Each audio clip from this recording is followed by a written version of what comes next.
시작할게요. 자, 3번. 오늘은 13페이지고요. 3번 그래프는 공기 중에서 산화 마그네슘을 생성하는 반응에서 산화 마그네슘을 만드는 반응에서 산화 마그네슘과 산소의 질량 관계를 나타낸 것이다. 아까 지난 페이지에서 산화구리 만들 때 반응물, 필요했던 물질들은 산화시키는 산소와 구리였어요. 그럼 이번에는 산화 마그네슘을 만들고 싶으면 산소와 다음에 마그네슘이 필요하겠죠. 그렇게 해서 산화 마그네슘을 만들 거예요. 그러면 반응식 먼저 적어보면 산소 필요하고 마그네슘 먼저 써볼게. 마그네슘과 산소를 가지고 산화 마그네슘을 만든다. 이렇게 식을 쓸 수 있고 여러분 A, B, C 개수 맞추는 것으로 개수를 맞춰주면 아마 2mg 플러스 O2가 2mgO 이렇게 나올 거예요. 그 다음에 두 번째, 마그네슘과 산화 마그네슘은 몇 대 몇의 질량비로 반응하여 만들어지는가? 자, 마그네슘 위에서 썼던 이 마그네슘과 산화 마그네슘은 얼만큼 쓰일 때 얼만큼 만들어지느냐, 질량비가 몇 대 몇이느냐라는 그런 질문이죠. 그것은 표를 참고하면 알 수 있어요. 자, 마그네슘 여기 보면 이 마그네슘이 3g 필요할 때 산화 마그네슘은 몇 g 만들어진다? 5g 만들어진다. 마그네슘이 3g 사용됐을 때 산화 마그네슘이 5g 만들어진다. 그러면 어떻게 써주면 돼? 마그네슘 3g 있을 때 산화 마그네슘 5g 만들어진다. 3대 5의 질량비를 갖는다. 그러면 산소와 마그네슘은 몇 대 몇의 질량비로 반응하는가? 아까 위에서 반응식이 마그네슘과 산소가 반응하여 산화 마그네슘이 된다라고 했었는데 아까 위에서 조금 전에 이 점을 A라고 해볼게. A점에서 마그네슘이 3g 쓰일 때 산화 마그네슘은 5g이 만들어졌었어.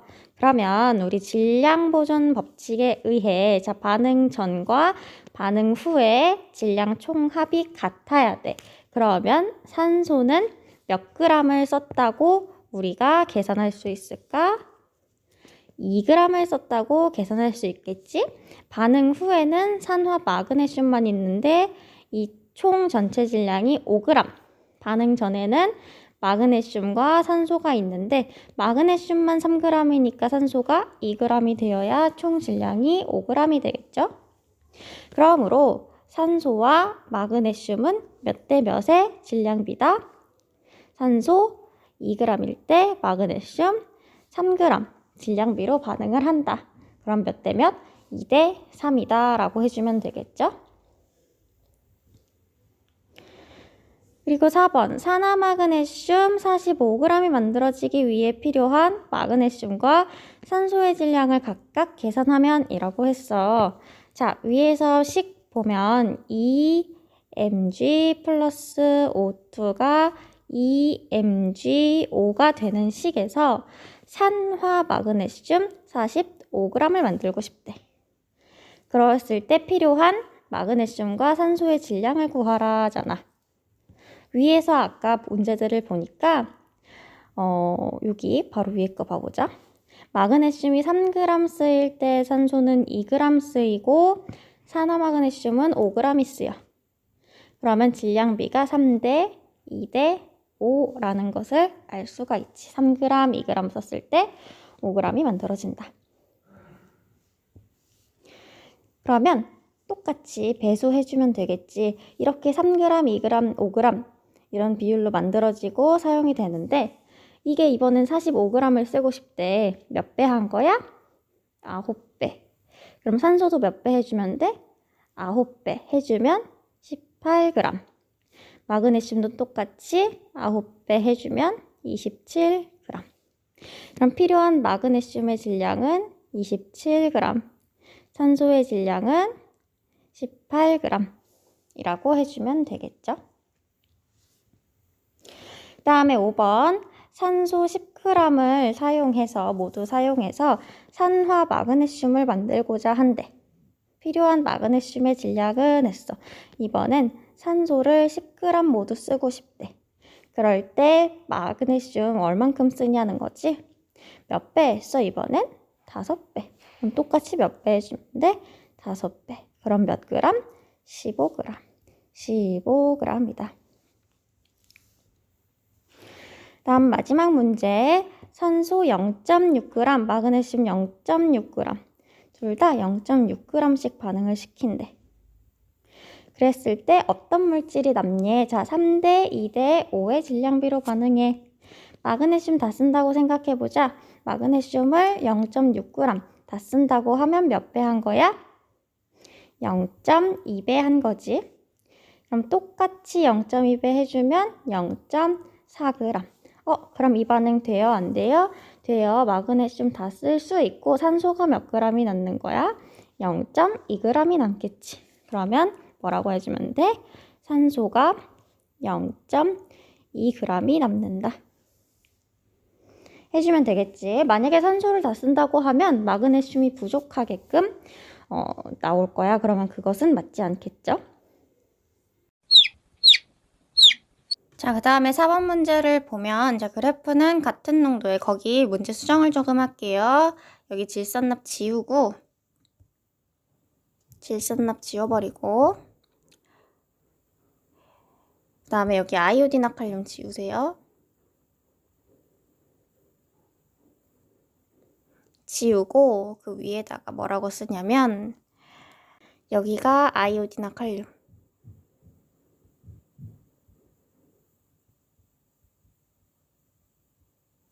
여기가 질산납 이렇게 두 개를 바꿔주세요. 양을 증가시킬 때 생성된 아이오딘화 납 앙금의 높이를 나타낸 것이다. 그러니까 기존에 있던 건 아이오딘화 칼륨 수용액 6mm가 계속 있었다라는 것이고 이 시험관 A, B, C, D에 아이오딘화 칼륨 수용액이 이렇게 6mm씩 들어있고 거기에다가 우리가 질산납을 넣어줄 건데 얼만큼씩 넣어줄 거냐면 옆에 그래프를 보니까 0mm, 2mm, 4mm, 6mm, 8mm, 10mm 이렇게 넣어줬어요. 아무것도 안 넣어준 거 2mm, 4mm, 8mm, 6mm, 8mm, 10mm 2mm, 4mm, 6mm, 8mm, 10mm 이런 식으로 자, 이렇게 넣어주고서는 보면 질산납 수용액이랑 질산납이랑 그 다음 아이오딘화 칼륨이 두 용액이 만나서 반응을 하겠지. 질산납과 아이오딘화 칼륨이 만나서 반응을 할 거야. 반응을 해서 뭘 만든다고 되어 있냐면 자, 아이오딘화 납 앙금이 만들어진대. 두 개가 반응해서 아이오딘화 납이라는 앙금이 만들어지는데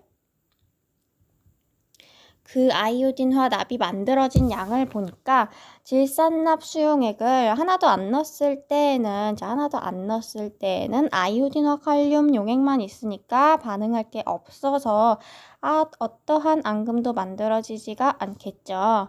그 다음에 두 번째 질산납 수용액을 또 2mm 넣었을 때 여기 2mm, 4mm, 6mm, 8mm, 10mm인 거죠.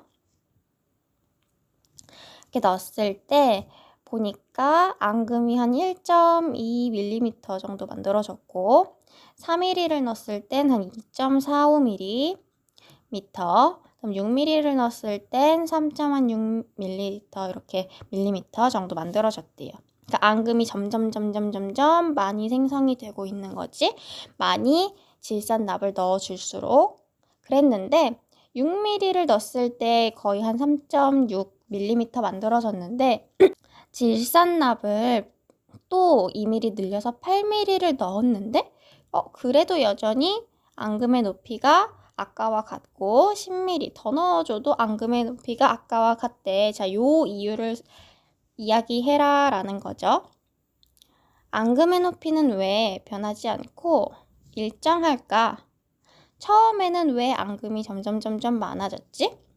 아이오딘과 칼륨만 있던 곳에 질산납 수용액을 조금씩 많이 넣어주니까 아이오딘과 칼륨이랑 질산납이랑 반응하고 아이오딘과 칼륨이랑 질산납이랑 반응하고 계속 반응을 많이 할 수 있어서 앙금의 높이가 높아졌죠. 그럼 왜 더 이상 높아지지 않고 일정할까? 자, 질산납 계속 많이 넣어주고 있어. 질산납 완전 많이 넣어주고 있어. 근데 뭐가 부족해?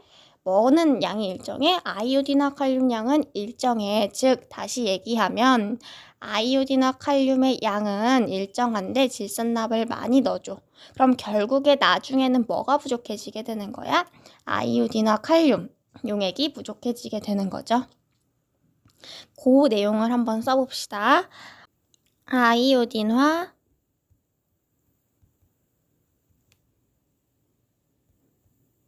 칼륨 수용액이 넣어준 질산납 수용액과 모두 반응하여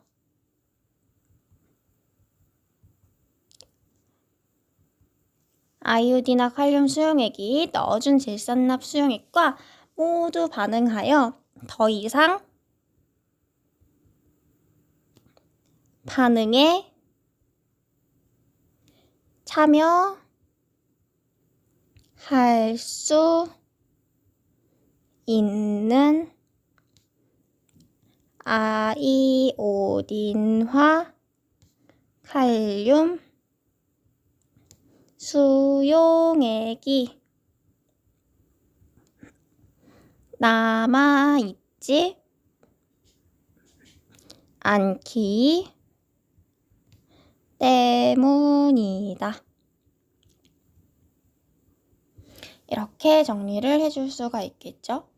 이 D까지는 제일 많이 이제 모두가 반응을 했는데 더 질산납을 넣어주더라도 질산납 넣어주더라도 이미 얘는 반응 다 했어. 이미 D에서 이렇게 반응 다 했어. 요만큼 더 넣어주더라도 얘 혼자 남고 더 넣어주더라도 이만큼 혼자 남고 더 이상 같이 반응에 참여할 아이오딘, 화칼륨 수용액이 없던 거겠죠. 그래서 이런 식으로 정리를 해주면 된다. 그러니까 즉 반응물, 어떤 반응물과 어떤 반응물 둘이 반응을 해서 어떤 새로운 물질을 만들고자 할 때 어떤 하나가 부족해져. 없어. 더 이상 없으면 아무리 이 동그라미가 없으면 아무리 네모를 많이 넣어준다고 해도 네모와 반응할 동그라미가 없잖아. 그럼 반응을 할 수 있는 거야? 없는 거야? 없는 거죠. 마찬가지. 동그라미를 아무리 많이 넣어줘도 네모가 없으면 우리는 더 이상 반응을 진행할 수가 없어요. 그러니까 어느 한쪽에 반응물이 없으니까 앙금의 높이가 새로 생성되는 앙금이 없다는 거겠죠. 그래서 이렇게 정리를 해주면 됩니다. 그래서 여기 페이지 우리 13페이지 했죠, 지금. 13페이지. 정리 잘 하고 13페이지 문제 푸는 거였어요. 이전에 배운 내용들 복습하면서 문제를 풀었던 거니까 꼭 문제 다시 한번 스스로 풀어보면서 혼자 풀 수 있을 때까지 스스로 풀어보면서 복습을 해봅시다. 수고했어요.